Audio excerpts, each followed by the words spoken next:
একটু একটু ধৈর্য ধরেন, মাননীয় ওনার বক্তব্যটা স্পিকার, শেষ হোক।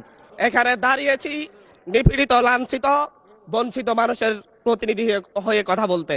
আমি এসেছি। ওনার বক্তব্য 6 মিনিট। মাননীয় স্পিকার, আমি বুঝতে পারছি না সময়গুলো কিভাবে বন্টন করা হয়। সরকার দলের হলো 8 মিনিট, বিরোধী দলের হলো 6 মিনিট, এভাবে তো কথা বলতে পারবো না। মাননীয় স্পিকার, পাশাপাশি আমি এই সংসদের সর্বকনিষ্ঠ এমপি, বাংলাদেশের ইতিহাসের সর্বকনিষ্ঠ এমপি।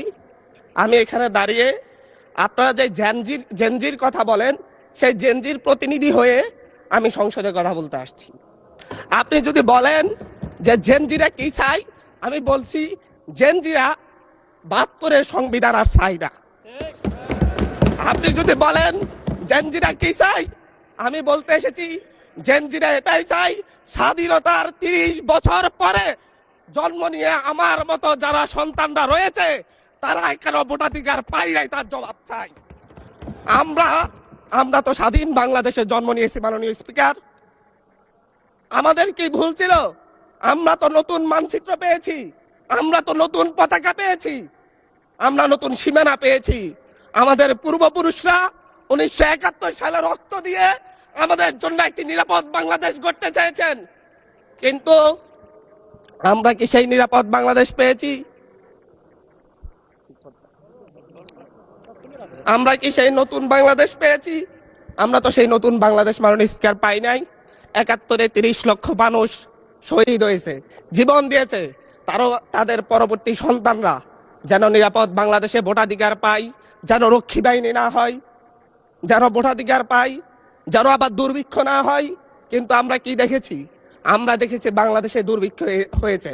1973 সালে ভোট চুরি হয়েছে। আমরা দেখেছি তার পরবর্তী সময়ে শহীদ প্রেসিডেন্ট জিয়াউর রহমান বাংলাদেশকে অর্থনৈতিকভাবে, রাজনৈতিকভাবে, গণতান্ত্রিকভাবে বাংলাদেশকে পুনরুদ্ধার করার জন্য উনি অটল ভূমিকা রেখেছেন। উনি আমার দ্বীপ হাতিয়াতে 3 বার গিয়েছেন। আমি যেদিকে তাকিয়েছি, আমার এই বেড়িবাঁধ কে করে দিয়েছে? মেজর জিয়াউর রহমান। আমার এই খালকে খনন করে দিয়ে গেছে মেজর জিয়াউর রহমান। তারপরে এরশাদ এসেছে, বেগম জিয়া এসেছেন।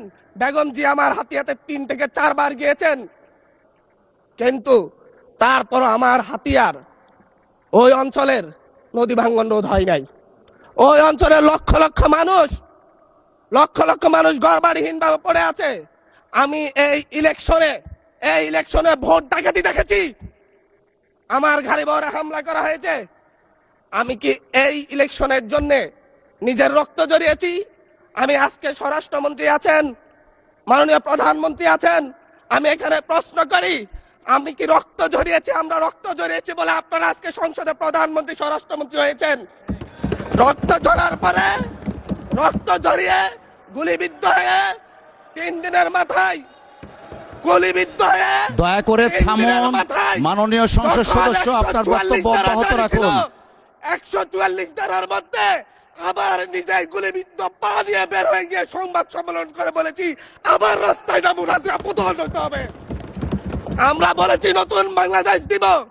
আমরা নতুন বাংলাদেশ আবার প্রতারণার রাজনীতি দেখতে চাই না, প্রবঞ্চনার রাজনীতি দেখতে চাই না। যেই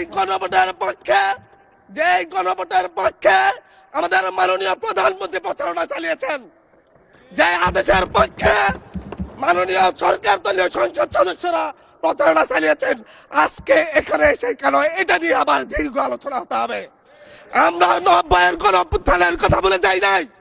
3 জোটের রূপরেখা হয়েছে, বাংলাদেশ গণতান্ত্রিক ভাবে উত্তীর্ণ হবে কথা দেওয়া হয়েছিল, কিন্তু 94 সালের মাগুরার নির্বাচন কারা আয়োজন করেছিল? কারা 94 সালে মাগুরার নির্বাচন আয়োজন করেছিল? আজকে আবার এই সংসদে দাঁড়িয়ে আবার এমন একটা ব্যবস্থা নিয়ে যাচ্ছেন, আরেকবার যে মাগুরার নির্বাচন আয়োজন করবেন না, এর নিশ্চয়তা কে দিবে? আমি আমার সবচাইতে কম বয়সী প্রার্থী হিসেবে নিজের প্রার্থীটা জমা দিয়ে এলাকায় গিয়েছি প্রচারণা করতে। 3 বার হামলা শিকার হতে হয়েছে। আমি সংসদ সদস্য হিসেবে এলাকায় গিয়েছি, সেই জায়গায় আমার উপর হামলা করেছে, সরাসরি ভিডিওতে দেখা গিয়েছে। অস্ত্র নিয়ে, দেশীয় অস্ত্র নিয়ে আমাকে কোপাতে আসা হয়েছে। তারা কারা? ওরা তো তারাই যাদের প্রত্যেকের হাতে বিএনপি দলীয় নেতা কর্মীদের রক্ত লেগে আছে। প্রাণ লেগে আছে। এই বিশ্বাসঘাতকতা মাননীয় স্পিকার, এই রাষ্ট্র আর সইবে না, আপনারাও সইতে পারবেন না। বিশ্বাসঘাতকতার মূল্য এই দেশে আবার দিতে হবে আপনাদেরকে। আপনারা যারা আপনাদের ভাইদের রক্ত জড়িয়েছে, খুন করেছে, খুনের মামলা আছে, তাদেরকে আবার পুনর্বাসিত করে আমাদেরকে খুন করার জন্য লেলিয়ে দিচ্ছেন। চট্টগ্রাম থেকে এক সাংগঠনিক নেতাকে পাঠিয়েছে অস্ত্র সহ আমাদের লোকজনের উপর হামলা করতে। ভোটের দিন সকালবেলা থেকে প্রত্যেকটা ভোট কেন্দ্রে অস্ত্র দিয়ে মহড়া দিয়েছে। 30টা ভোট কেন্দ্রে এনসিপির প্রার্থী, বিএনপি দুজন বিদ্রোহী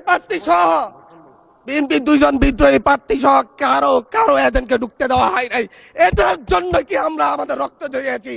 মাননীয় স্পিকার, ইলেকশনের একদিন পরে আমাকে আর 1 মিনিট বাড়িয়ে দিবেন মাননীয় স্পিকার, 1টা মিনিট। মাননীয় স্পিকার, ইলেকশনের পর দিন এক নারী অভিযোগ করেছেন, এক নিরীহ নারী, ওনাকে ধর্ষণ করা হয়েছে শুধুমাত্র শাপলাগড়িতে ভোট দেওয়ার কারণে। 1 ঘন্টার মধ্যে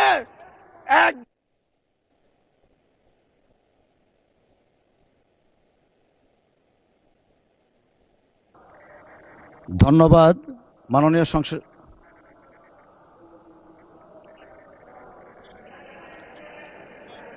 আচ্ছা ঠিক আছে, 1 মিনিটের মধ্যে সংক্ষিপ্ত শেষ করবেন, 1 মিনিট। মাননীয় স্পিকার, একজন ভুক্তভোগী নারী অভিযোগ করেছে ওনাকে ধর্ষণ করা হয়েছে শাপলাগড়িতে ভোট দেওয়ার কারণে। সার্কেল এসপি 1 ঘন্টার মধ্যে বলেছে এই ধরনের কোনো ঘটনা ঘটে নাই। আজকে 42 দিন পার হয়েছে, এখনো ডিএনএ রিপোর্ট আসে নাই। মামলা নিতে 3 দিন দেরি হয়েছে। সিভিল সার্জন অফিস তদন্ত কমিটি করে দিয়েছে, তদন্ত কমিটির রিপোর্ট জমা দিয়েছে। ভুক্তভোগী নারী জানে না তার তদন্ত রিপোর্ট কি এসেছে। এই ভয়াবহ পরিবেশ তৈরি কারা করছে? আমার মনে হয় স্বরাষ্ট্রমন্ত্রী আইনের ব্যাখ্যা না দিয়ে, আইনমন্ত্রী আইনের ব্যাখ্যা দিবেন, স্বরাষ্ট্রমন্ত্রী এসবে মনোযোগ দেওয়া দরকার। স্বরাষ্ট্রমন্ত্রী মনোযোগ দেওয়া দরকার। সারা দেশে কোথায় কোথায় সন্ত্রাসীরা রয়েছে সেই সকল সন্ত্রাসীদের তালিকা করে তাদেরকে বিচারের ব্যবস্থা করা দরকার। স্বরাষ্ট্রমন্ত্রীর উচিত ধন্যবাদ মাননীয় সদস্য। নেতা কর্মীরা হত্যার শিকার হয়েছে তাদের বিচারের ব্যবস্থা করা দরকার।